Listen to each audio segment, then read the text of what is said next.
আম্মা বলেন, পড় রে সোনা। আব্বা বলেন, মন দে।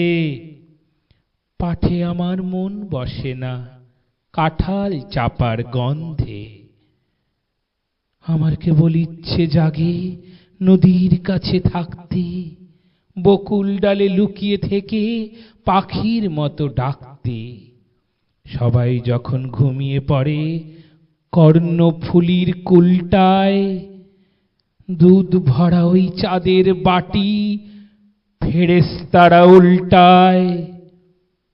তখন কেবল ভাবতে থাকি, কেমন করে উড়ব, কেমন করে শহর ছেড়ে সবুজ গায়ে ঘুরব।